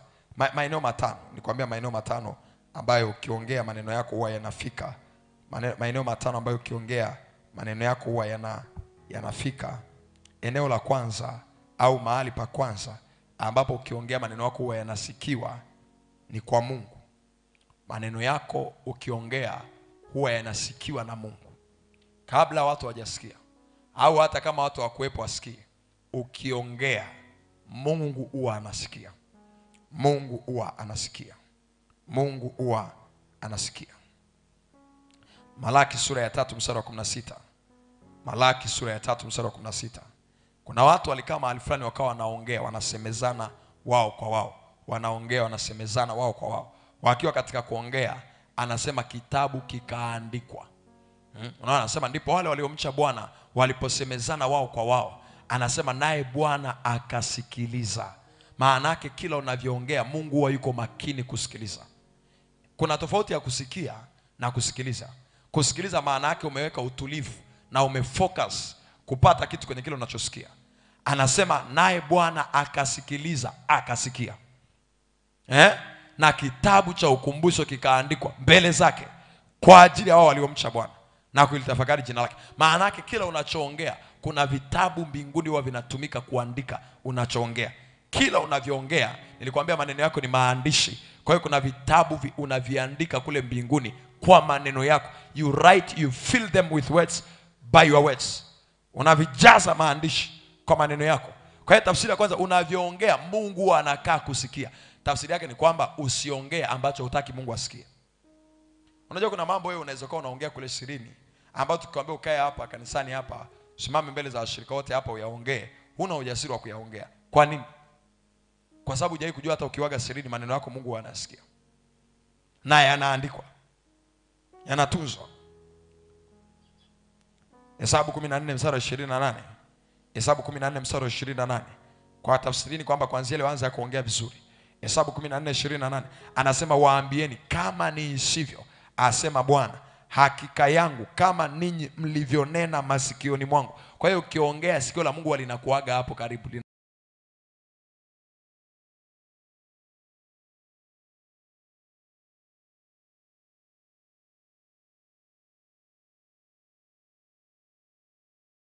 Nitawaulia jangwani wote.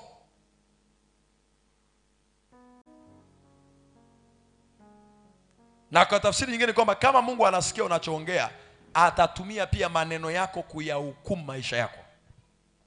Kuhukumu maana yake ni kufanya maamuzi. Mungu atatumia maneno yako kufanya maamuzi kwamba afanye nini kwenye maisha yako. Mathayo 12 mstari wa 36 na wa 37. Mathayo 12 mstari wa 36 na wa 37.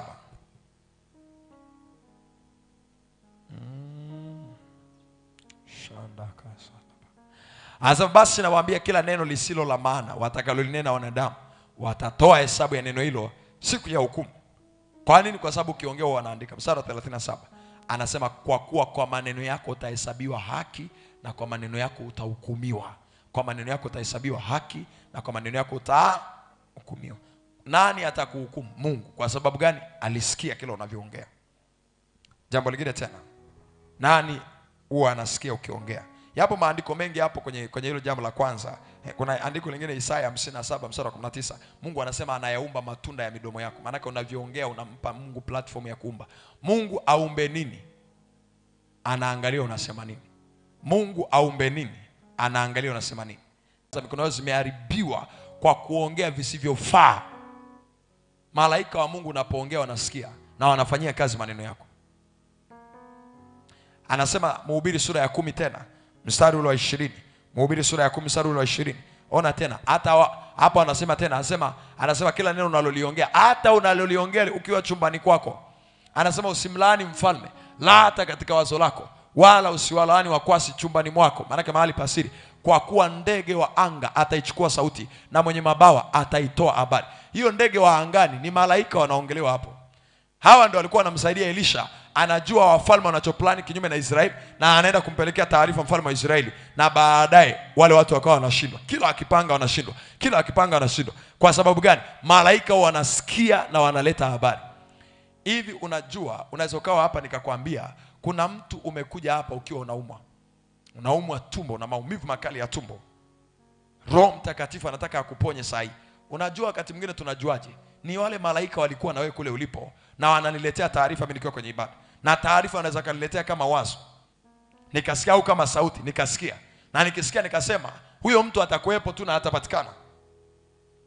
Unashangaa ile mtumishi wa Mungu amejuaje mimi natokea kwenye hii familia? Amejuaje ya kwamba mimi hii biashara nilianza ikafa? Amejuaje na hakuna mtu amemwambia? Kuna mtu amemwambia, ni malaika wa Bwana. Kwa sababu wana uwezo wa kuwa na wewe popote unapokuwa, wana uwezo wa kwenda na wewe popote unapokwenda, na watakuwa na taarifa zako. Maneno yako unayotamka watakuwa wanayafanyia kazi.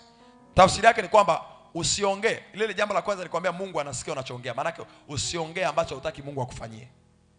Lakini cha pili, usiongee ambacho hutaki malaika wa Mungu akufanyie au akichukue na kukitekeleza. Watatu ambaye anasikia maneno yako moja kwa moja ni adui. Adui kwenye mabano unaweza kuweka shetani na malaika zake. Adui huwa anayapata maneno yako mubashara kabisa. Pale unavyoongea, kila unavyoongea maneno yako yanamfikia adui moja kwa moja. Kila unavyoongea maneno yako yanamfikia adui moja kwa moja. Majeshi, majeshi, majeshi, majeshi, majeshi, majeshi. Kila unavyoongea, nimesemaje, adui yako huwa anasikia na kuchukua yale maneno. Sasa adui atasikia kwa njia mbili. Kwanza atasikia ili ayatumie kukuhukumu. Maana yake atasikia, halisikia unasema kuna kufa kufa, najisikia kufa kufa, najisikia kufa kufa. Kutokea hapo anakuletea roho ya mauti. Au anachukua maneno yako anayapeleka mbele za Mungu. Shetani anaitwa mshtaki wetu. Ni mshtaki wetu. Ni mshtaki wetu. Maana yake atakuchukua maneno yako akayatumia kukushtaki mbele za Mungu. Uwe makini sana, hata wakati unapitia vipindi vigumu, usiongee kila kitu. Ayubu sura ya kwanza mstari wa 20 na wa 21. Ayubu sura ya kwanza mstari wa 20 na wa 21. Wacha nikuonyeshe kitu hapa. Ayubu na changamoto zote alizokuwa anapitia, alikuwa aongei kila kitu. Maana unachokiongea kinaweza kugeuka mtego wa kukunasa. Ndipo Ayubu akainuka, akararua vazi lake, akanyoa kichwa chake na kuanguka chini na kusujudia. Twende mstari unaofuata. Mstari unaofuata wa 22. Soma hapa, anasemaje? Katika mambo hayo yote Ayubu hakufanya dhambi wala hakumwazia Mungu kwa upumbavu. Maana Ayubu hakuwaza upumbavu. Hasa hiyo mawazo ndio ile ya kwanza nilikwambia jana. Sasa mimi nataka Ayubu sura ya 2 mstari wa 10. Kwa hiyo cha kwanza, Ayubu hakuwaza upumbavu. Hakuwaza upumbavu kuhusu Mungu, hakumwazia Mungu vibaya. Ayubu 2 mstari wa 10 anasema hakuna neno lolote lilo ovu ambalo lilitoka kwenye kinywa cha Ayubu. Ayubu hakuongea kichozo kilicho kiovu, kwa sababu shetani alikuwa anamtafuta Ayubu kwa maneno yake pia. Sura ya 2 mstari wa 10 anasemaje? Lakini yeye alimwambia, lakini yeye alimwambia, hii ni Ayubu anamjibu mke wake. Mke wake anamwambia mkufuru Mungu ufe. Akasema yeye alimwambia, unanena kama mmoja wa hao wanawake wapumbavu wanenavyo. Je, tusipate mema mkononi mwa Mungu nasi tusipate na mabaya? Anasema katika mambo hayo yote Ayubu hakufanya dhambi kwa midomo yake. Kufanya dhambi maana yake ni akukosea kwa midomo yake. Kwa hiyo sababu mojawapo ya Ayubu kuinuliwa na kurudishwa mara mbili juu, kupewa mara mbili, ni kutokukosea kwenye maneno yake. Linda maneno yako. Bila sema linda sana moyo wako, kwa sababu huko ndipo ziko chemchem za uzima. Anasema yatokayo kinywani yanatoka moyoni. Usiongee kila kitu, chagua maneno. Hakikisha unavyotaka kuongea ubongo wako umehusiana na kinywa chako kabla ya kuongea kwanza. Kwa sababu na mtu mwingine anaongea waya wa kutoka kichwani kuja mdomoni umekatika. Yeye anaongea tu anavyojisikia, anaongea tu anavyoona. Hakikisha umefikiri kabla ya kuongea. Hakikisha umefikiri kabla ya kuongea. Hakikisha umefikiri kabla ya kuongea. Think and think enough. Mungu amekupa masikio mangapi? Niambieni sasa, Mungu amekupa masikio mangapi? Na midomo amekupa mingapi? Maana yake nini? Usikie sana zaidi ya kuongea. Sikia sana. Tafakari sana. Waza sana. Fikiri sana kabla hujafungua, kwa sababu kuna mwingine mdomo wako ni mkubwa kuliko hata masikio yako. Unaongea zaidi unavyosikia. Na usikivu mwingine ni usikivu wa ndani. Je, hiki nitakachokisema ni sahihi? Anasema Mungu atakupa kinywa na hekima. Kinywa na hekima maana yake atakupa namna ya, kinywa ni namna ya kuongea, hekima ni cha kuongea. Ujue cha kuongea kwanza na namna ya kuongea. Mwambie jirani yako usiongee kila kitu. Mwambie tena usiongee kila kitu. Mwambie usiongee kila kitu. Sasa nimekwambia maneno yako yanamfikia adui moja. Maana yake adui anataka atumie unachokiongea kugeuza hukumu na kuleta mabaya kwenye maisha yako. Mithali 6 mstari wa 2. umetegwa kwa maneno ya kinywa chako na umekamatwa kwa maneno ya kinywa chako. Maana yake maneno yako yanaweza kugeuka mtego kwenye maisha yako. Tafsiri yake ni kwamba kuna mtu alipokwama, sio mtu amemkwamisha, ni maneno yake yamemkwamisha. Mithali 6 ule mstari wa 2 anasema umetegwa na umekamatwa. Umetegwa kwa maneno ya kinywa chako na umekamatwa. Maana yake maneno yako ni mtego, unaweza kunasa na kukuzuia. Halo? Tunakwenda pamoja eh? Lakini cha pili, unaweza ukatumia maneno yako kumkemea adui, kumzuia adui na kuzuia utendaji kazi wake kwenye maisha yako. Shetani alivyokuwa anamfuata Yesu, Yesu alikuwa anamkemea. Mwisho pale tunaona alimwambia nenda zako, nenda zako, toka, toka. Maneno yako ni silaha yako dhidi ya adui. Tumia maneno yako vizuri kwenye chumba cha maombi. Tumia maneno yako vizuri. Funga kila roho na mashambulizi ambayo adui anaelekeza kwako, unayafunga kwa maneno yako. Jambo lingine ambalo sikuambia, maneno yako ni ufunguo. Yanaweza yakatumika kufungua vitu kwenye maisha yako au kufunga ambavyo vitaki. Unafungua unavyotaka, unafunga ambavyo vitaki. Anasema nimewapa funguo, lolote mtakalolifungua duniani litafunguliwa na mbinguni. Tunafungua kwa njia gani? Kwa maneno yetu. Maana yake unaweza ukafungia utendaji kazi wa adui kwa maneno yako. Sema katika jina la Yesu, leo ninatamka kila uonevu wa adui kwenye maisha yangu hautaendelea tena kwa jina la Yesu. Kila roho ya mauti inayonifuatilia haitaendelea tena kwa jina la Yesu. Kila kazi ya ibilisi leo naiporomosha, anguka kwa jina la Yesu. Maneno yako ni silaha yako. Unachoongea ndicho kinachomtokea adui.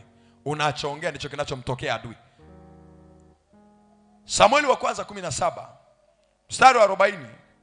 Tasoma mistari kadhaa hapo ni kuonyeshe maneno yako yana athari sana kwa adui yako. Anasemaje? Anasema Daudi akaichukua ile fimbo mkononi mwake, akajichagulia na mawe malaini 5 kutoka katika kile kijito cha maji, akayatia mfukoni, akaweka katika mfuko wa kichungaji aliokuwa nao, maana ni mkoba wake. Anasema na kombeo aliokuwa nalo mkononi mwake, akamkaribia yule Mfilisti, akamwendea Goliathi, akamwendea Goliathi. Sikiliza mstari wa 41 ya Goliathi anavyojibu. Anasema huyo Mfilisti naye akamsogelea Daudi na kumkaribia. Yule mtu alimchukulia ngao yake akamtangulia, maana yule alibeba ngao ya kumfunika Goliathi, akatangulia mbele yake. Mstari wa 42 Goliathi Mfilisti anaanza kuongea. Anasema hata huyo Mfilisti alipotazama huku na huko, alikuwa anajaribu kumtafuta Daudi. Goliathi alikuwa ni mkubwa kiasi kwamba inabidi amtafute Daudi aone, mbona leo hamna mtu ametokea. Katika angalia pale, naona kuna kakijana kadogo kako pale.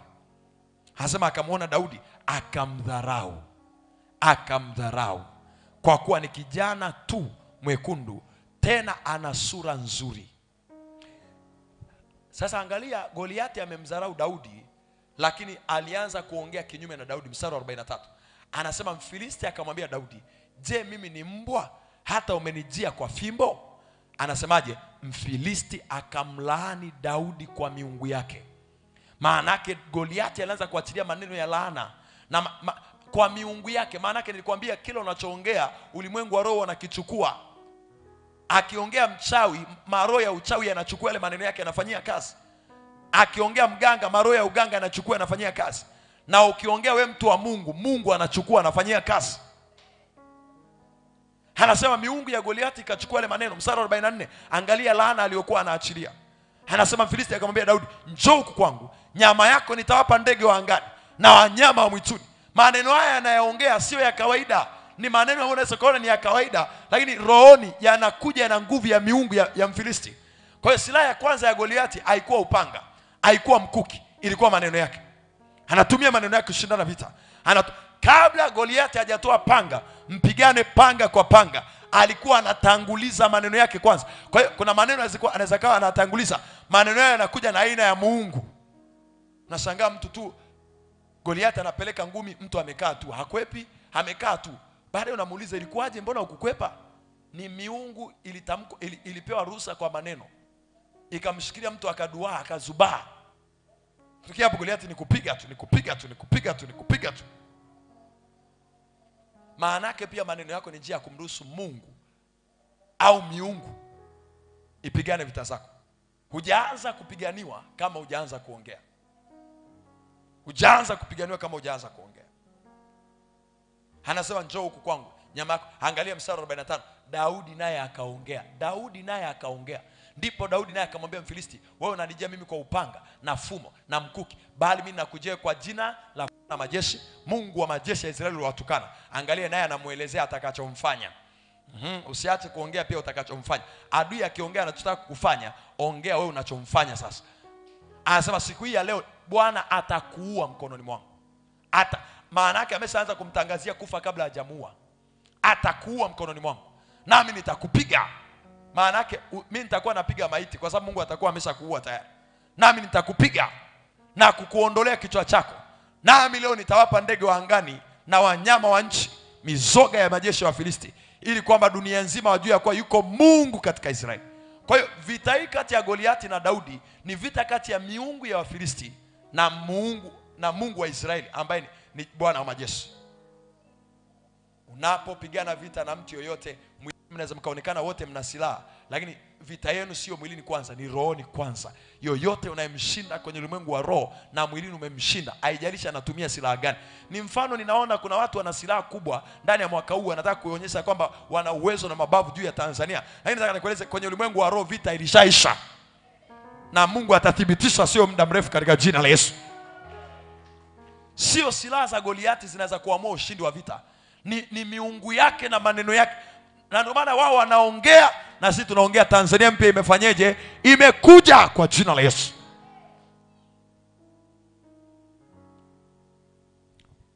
Sasa Daudi aliyekuwa anasema nitaking'oa kichwa chako, nitakuondolea kichwa chako, maana kichwa utakiondoka kwa kumchinja, alikuwa ana upanga. Ila kwa kuongea hivi, twende mstari wa 50. Upanga unakuja kwenye mikono yake, anamtupia jiwe Goliati, jiwe linamtandika. Jiwe linamtandika, anaanguka chini kifudifudi. Mstari wa 50 anasema hivyo Daudi akamshinda yule Mfilisti kwa kombeo na jiwe, akampiga Mfilisti akamuua. Anasema walakini Daudi hakuwa na upanga mkononi mwake, lakini alishasema ya kwamba nitakukata kichwa. Kwa hiyo maneno yake yalimletea upanga kwenye mikono. Angalia mstari unaofuata wa 51. Anasema baada ya kumuua ndipo Daudi akapiga mbio, akasimama juu ya Mfilisti, akautwaa upanga wake mwenyewe, akamfyeka shingo yake. Ongea hata kama uone hicho kitu unacho, ongea. Hatuongei tunachoona, tunaongea tunachotaka kuona. Hata kama hauna kwa sasa, ongea na Mungu atakuletea kwa jina la Yesu.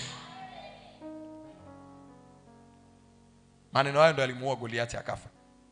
Jambo la 3, maneno yako yanafika wapi? Maneno yako yanafika wapi? Maneno yako yanafika wapi? Maneno yako yanafika, maneno yako yanafikia maisha yako au hatima yako. Maneno yako yana athari kwenye maisha yako au hatima yako. Athari kwenye maisha yako au hatima yako. Yana athari kwenye maisha yako au hatima yako. Unachokiongea, jua kabisa kinaamua hatima ya maisha yako. Unachoongea kinaamua hatima ya maisha yako. Lakini jambo la 5 la mwisho, maneno yako yanaathiri mazingira yako. Maneno yako yanaathiri mazingira yako na vitu vinavyokuzunguka. Maneno yako yanaathiri mazingira yako na vitu vinavyokuzunguka. Maneno yako yanaathiri mazingira yako na vitu vinavyokuzunguka. Hapa nataka nikuonyeshe maandiko kama mawili sasa. Yeremia 22:29. Nirudi pale andiko ambalo nilisoma mwanzoni. Anasema nchi, lisikie neno la Bwana. Maana yake nchi ina masikio. Ukiongelea nchi hapo, ameita mara 3. Anaongelea mbingu mara ya kwanza, mara ya pili nchi kavu, mara ya 3 bahari. Maana yake anasemesha yale maeneo yote ambayo alitumwa kutawala: anga na ndege wa angani, bahari na samaki wa baharini, nchi na kila kinachotembea juu ya nchi. Na kingine ni kwamba nataka ujue nchi ni kiumbe hai, kina masikio, kinasikia.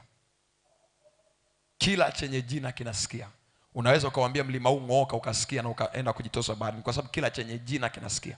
Na maana tunaweza kuongea na kansa, tunaweza kuongea na uvimbe, tunaweza kuongea na ugonjwa ukasikia na ukaachia mwili wa mtu. Kila chenye jina kina masikio. Umaskini unasikia. Niamini mimi. Ajali inasikia. Unaweza ukaisemesha na isikufuate. Unasemesha, unakataa. Kila chenye jina kina masikio. Anasema nchi, andika habari za mtu, maana nchi inasikia. Nchi ni kiumbe hai. Subiri nikuonyeshe tena.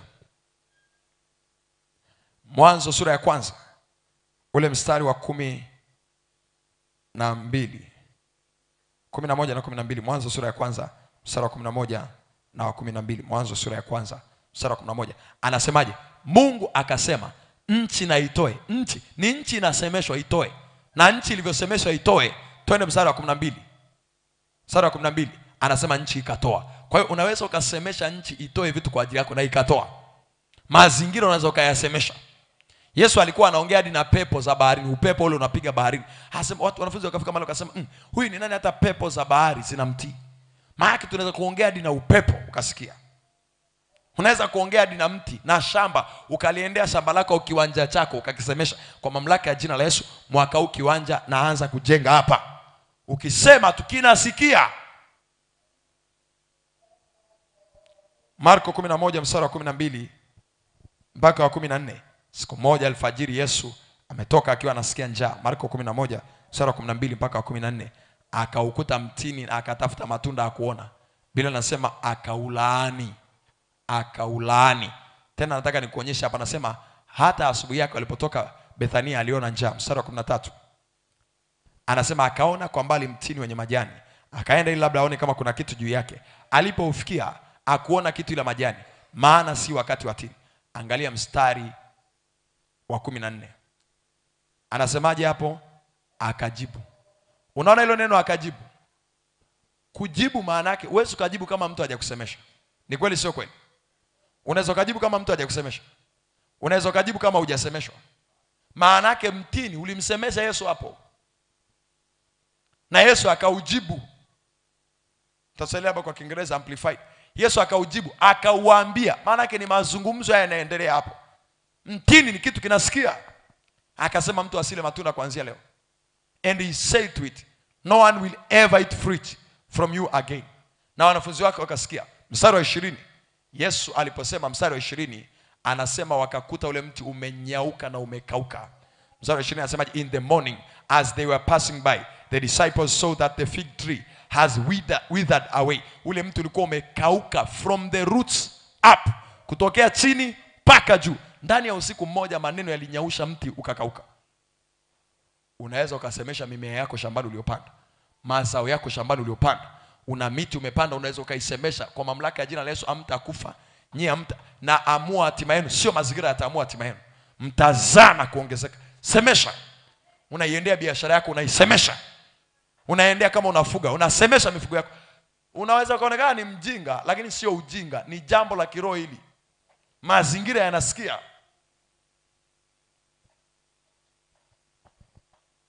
Simama kwa miguu yako. Na mama wili nataka tukayaombe kwa haraka. Jambo la kwanza. Shakata. Mithali 6 mstari wa 2. Mithali 6 mstari wa 2. Jambo la kwanza. Jambo la kwanza. Anasema umetegwa kwa maneno ya kinywa chako na umekamatwa. Nataka ujinasue kila mahali ambapo adui amekukamata kwa maneno ya kinywa chako leo. Kwa sababu hayo yanaweza kuwa yanazuia utendaji kazi wa Mungu kwenye maisha yako. Sema katika jina la Yesu. Sema kwa sauti katika jina la Yesu. Kwa sauti tena katika jina la Yesu. Bwana Yesu, ninaomba kila eneo ambalo nimenaswa kwa maneno ya kinywa changu, kila eneo ambalo nimenaswa kwa maneno ya kinywa changu, ninajinasua, na nasua afya yangu, na nasua uchumi wangu, na nasua hatima yangu, na nasua kwa jina la Yesu, na nasua afya yangu, na nasua ndoa yangu, na nasua kwa jina la Yesu. Sema kila eneo ambalo adui amepata uhalali kwa maneno yangu, leo na uondoa uhalali kwa mamlaka ya jina la Yesu.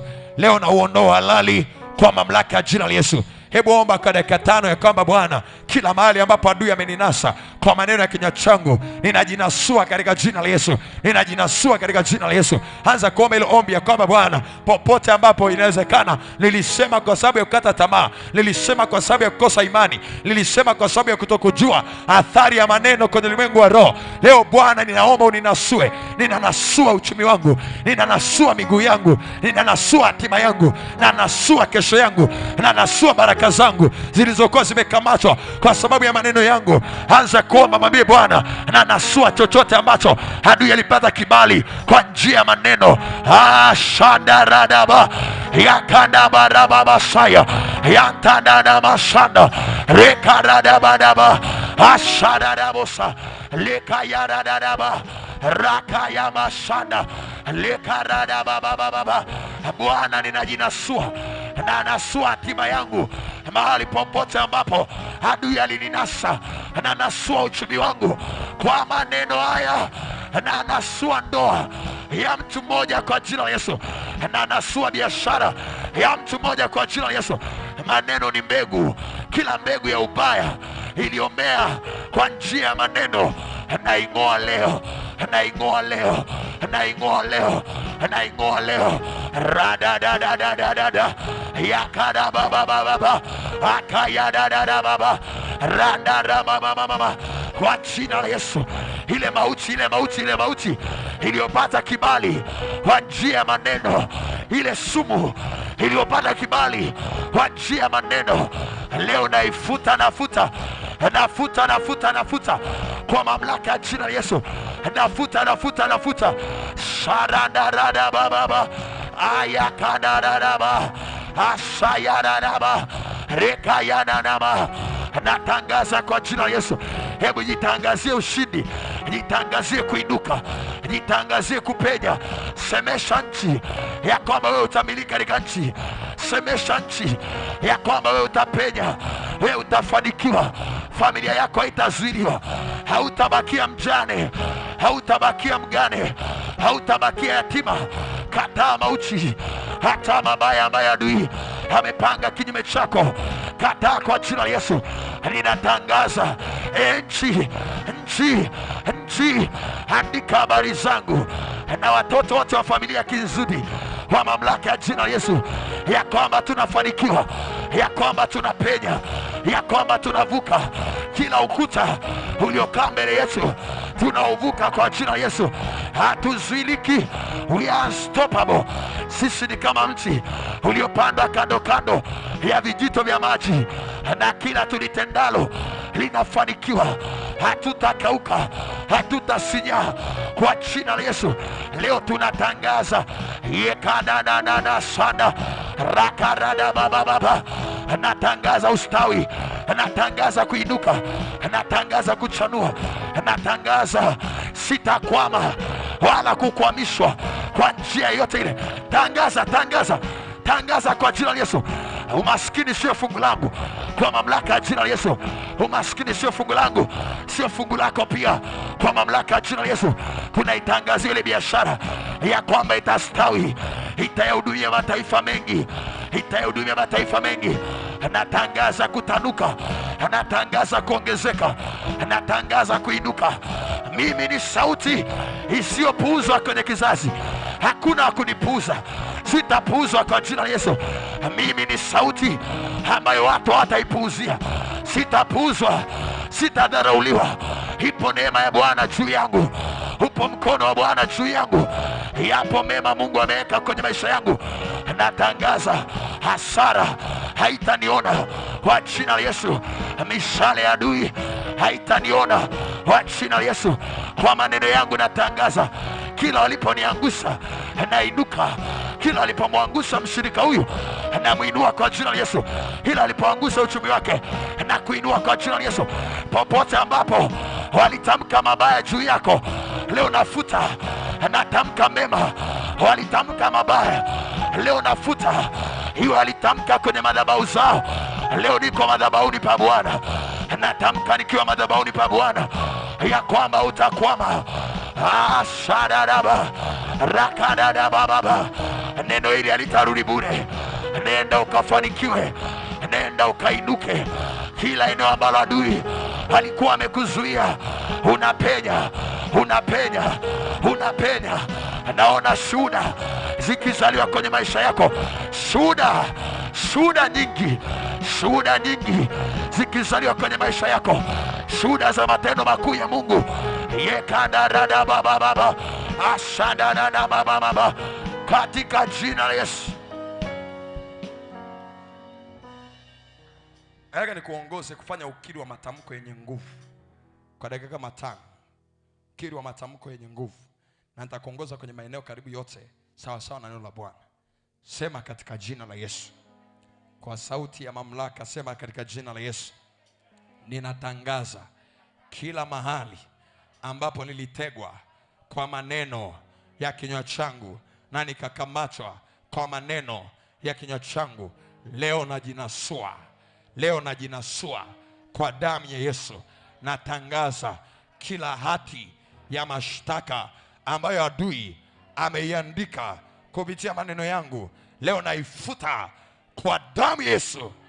Kila eneo ambapo mabaya yalifunguliwa kwa sababu ya maneno niliyokuwa nimetamka, leo nafunga mabaya kwenye afya, mabaya kwenye uchumi, mabaya kwenye ndoa, nafunga kwa damu ya Yesu. Natangaza sawa sawa na neno la Bwana ya kwamba mimi ni mzao mteule, nimetumwa kufanikiwa, nimetumwa kuwa kichwa, nimetumwa kuwa juu, nimetumwa kuwa wa kwanza, sitakuwa wa mwisho katika jina la Yesu. Nimetumwa kumiliki miliki zangu. Natangaza kwa jina la Yesu, nitamiliki kila ninapokwenda, nitamiliki kila ninapokwenda. Natangaza kwa jina la Yesu, sintakufa bali nitaishi, nami nitayasimulia matendo makuu ya Bwana. Leo ninasema lolote ambalo adui alitamka kinyume changu halitafanikiwa, na alifuta kwa damu ya Yesu. Nafuta mabaya walionena kinyume changu, nafuta kwa damu ya Yesu.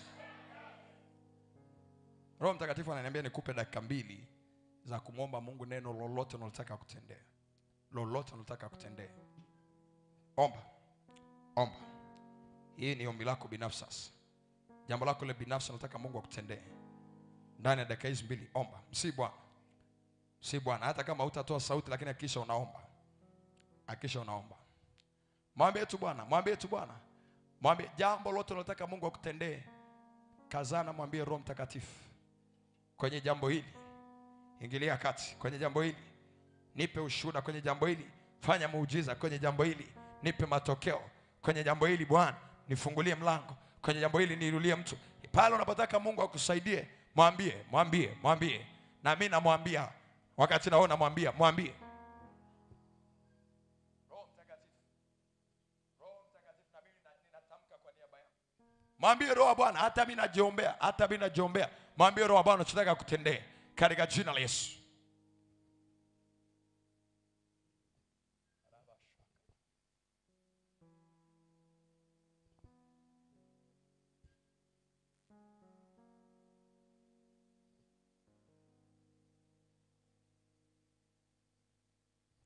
Katika jina la Yesu sema amen. Katika jina la Yesu imekuwa, sema amen. Natangaza lile ambalo umemwomba Bwana umelipokea katika jina la Yesu.